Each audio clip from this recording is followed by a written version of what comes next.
ভূপেন দাই এষাৰ কথা কৈছিল গানৰ মাজেৰে যে জীয়াই থাকি এখন সমাজ গঢ়িবলৈ মোৰ মন আছে। ভূপেন দাই কৈছিল গানৰ মাজেৰে যে জীয়াই থাকি এখন সমাজ গঢ়িবলৈ মোৰ মন আছে, য'ত সোণতকৈও এই মানুহৰ দাম অলপ হ'লেও বেছি আছে। এতিয়া ভূপেন দাই আশা কৰিছিল সোণতকৈ মানুহৰ মূল্য অকণমান হ'লেও বেছি হোৱাৰ।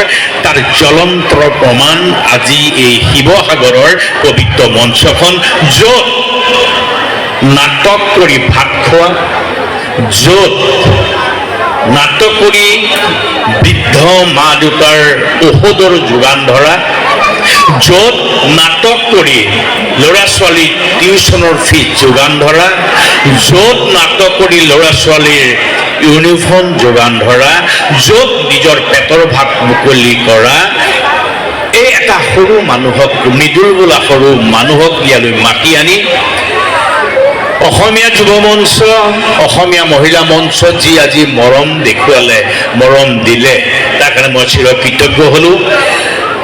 আৰু এই আহ্বায়ক কমিটিৰ এই মঞ্চৰ অভিভাৱক আকাশক চিনি পাওঁ, খুব মৰম কৰে, মোকো ময়ো কৰোঁ, চাহিল, যাদৱ, বিশ্ব আৰু যাসকলৰ নাম মই এতিয়া ক'ব পৰা নাই, তেওঁলোকৰ ওচৰত মই চিৰকৃতজ্ঞ।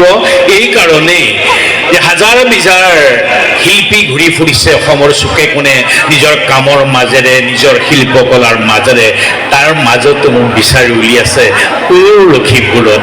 তাৰ কাৰণে মই আন্তৰিক কৃতজ্ঞতা জ্ঞাপন কৰিছোঁ, সকলোকে মোৰ ফালৰ পৰা সেৱা জনাইছোঁ।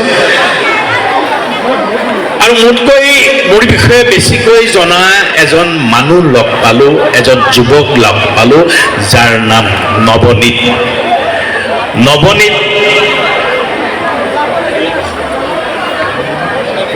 নকটানী হাজৰিকা।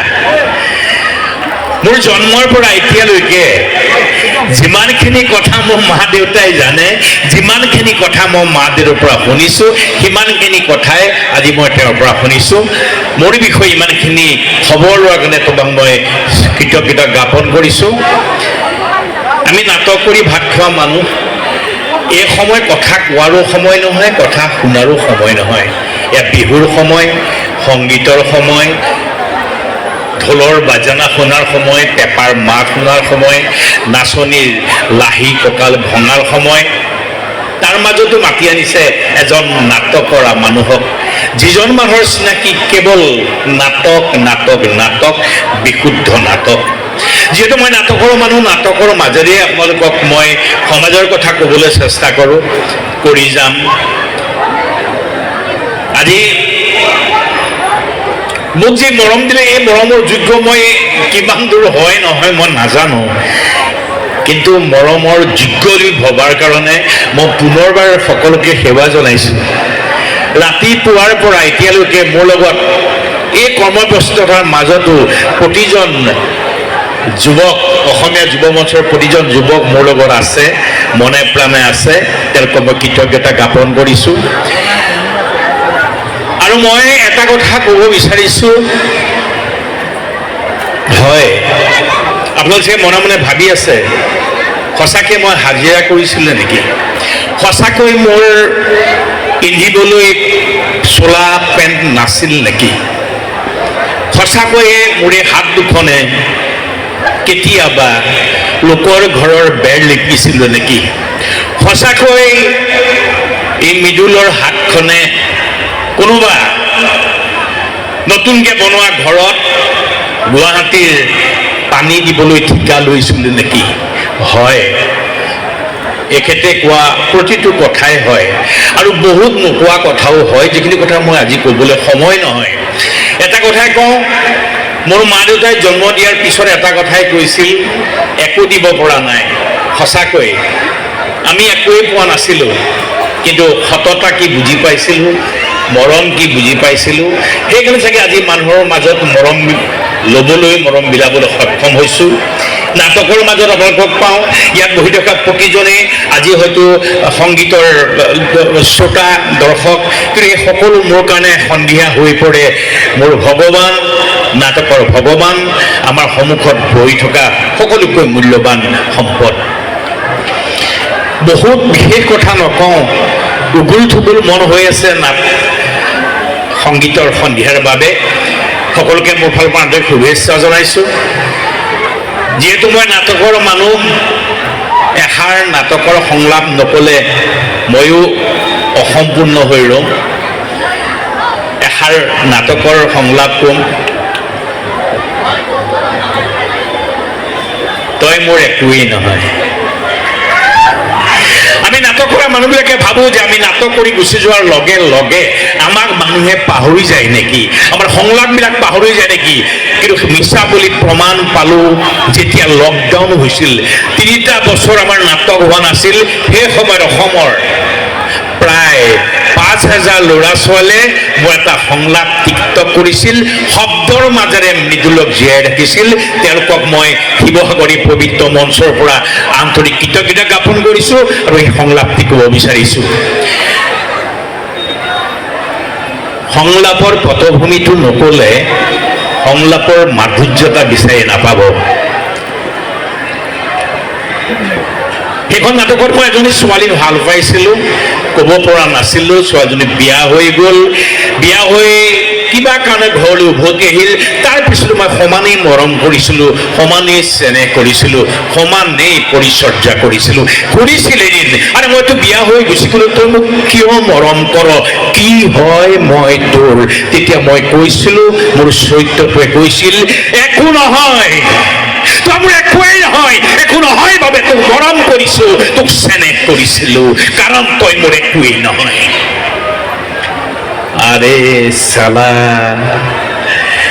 বাপেৰৰ ওচৰত টিউচন কৰিবলৈ যাওঁ, মনে মনে তোৰ চকুলে পাওঁ, তই চালে চকু নমাই আনো এইবাবেই যে তই মোৰ একোৱেই নহয়।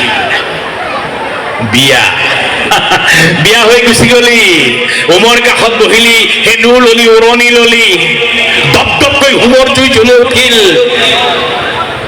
তোৰ বিয়াৰ হোমৰ কাষত বহি মোৰ চিঞৰি চিঞৰি বুকুত ভুকুৱাই ভুকুৱাই কান্দিবলৈ মন গৈছিল, নাকান্দিলো এইবাবেই যে তই মোৰ একোৱেই নহয়। ধন্যবাদ অকণমান ক'বলৈ সুবিধা দিয়াৰ কাৰণে। আৰু মই ভূপেন দা মোৰ জীৱনৰ এটা অহংকাৰ। ভূপেন দাক লৈ মই 2খন নাটক কৰিছিলোঁ। মোৰে সৌভাগ্য 2খন নাটকৰ নায়ক ময়ে আছিলোঁ। ভূপেন দাই মোক মৰম কৰিছিল। মই অহংকাৰ কৰোঁ, এটা সৰু কোঠাত ভূপেন দাৰ লগত মই একেলগে 1 ঘণ্টা উশাহ নিশাহ লৈছিলোঁ। আগদিনাখন ভূপেন দাই মোৰ নাটক চাইছিল, জীৱনৰ শেষখন নাটক চাইছিল ভূপেন দাই। ভুল নুবুজিবা, ভূপেন দা মঞ্চৰ তলৰ পৰা ভূপেন দাক বাৰে বাৰে ভূপেন দাই মোক মাতি আছিল। মোক ভূপেন দাই বহুত মৰম কৰিছিল। মোক ভূপেন দাক মৃদুল বুলি কেতিয়াও মনা নাছিল, মোক তামিল হিৰো বুলি মাতিছিল। দেখাত ক'লা মলা অলপ, মোক তামিল হিৰো বুলি মাতি। তেতিয়াই কৈছিল, এই তামিল নামিয়া। মই নামি গৈছিলোঁ। তেতিয়া মোক ভূপেন দাই কৈছিল যে কাইলৈ ৰাতিপুৱা 10 বজাত তুমি মোৰ ঘৰলৈ যাবা। মই পাগলৰ দৰে হৈছিলোঁ, ভূপেন দাই মাতিছে, মোৰ এতিয়াও মনত আছে। গুৱাহাটীৰ জেবিজৰ পৰা ভূপেন দাই খাই ভাল পোৱা মই মিঠাই লৈ গৈছিলোঁ। ভূপেন দাই মিঠাই খাইছিল আৰু বুকুত সোমাই মৰম কৰিছিল। এই ভূপেন দাৰ এটা সংলাপ মই ক'ম, যিখন নাটক মই কৰিছিলোঁ শৈশৱতে ধেমালিতে।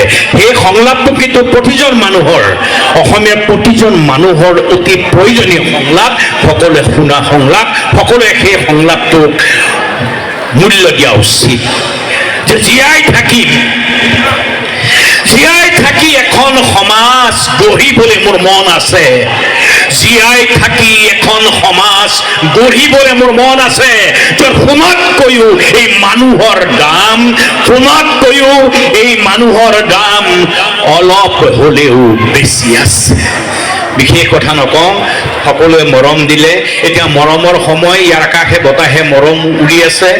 যিমানখিনি মই পাৰোঁ মই বুকুত মৰম লৈ যাম ইয়াৰ পৰা। আৰু আপোনালোকৰ এই বহুমূলীয়া সময়খিনিক মোক দিয়াৰ কাৰণে মই চিৰ কৃতজ্ঞতা জ্ঞাপন কৰিছোঁ। সুখেৰে থাকক।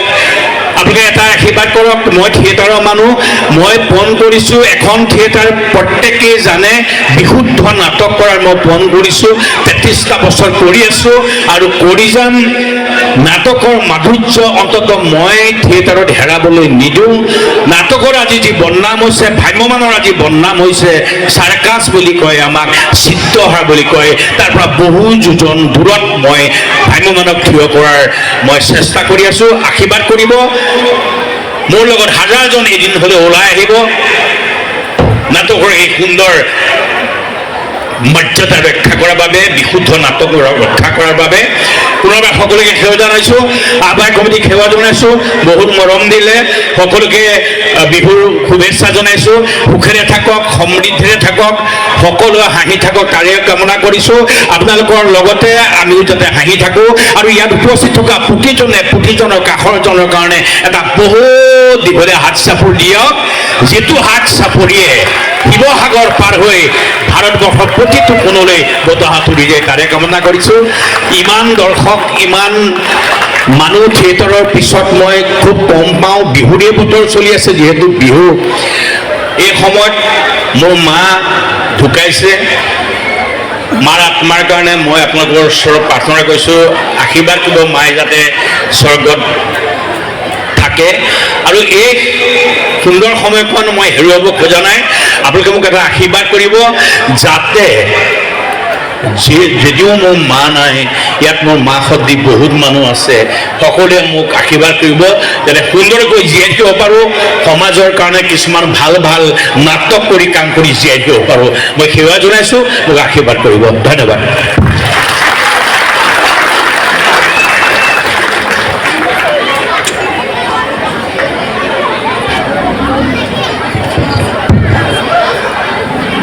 বহুত বহুত ধন্যবাদ। ৰংপুৰ সংস্কৃতিবান বঁটা প্ৰাপক মৃদুল ভূঞা দেৱলৈ ইমান সুন্দৰভাৱে, ইমান সুন্দৰ উপলব্ধি, সুন্দৰ অনুভৱ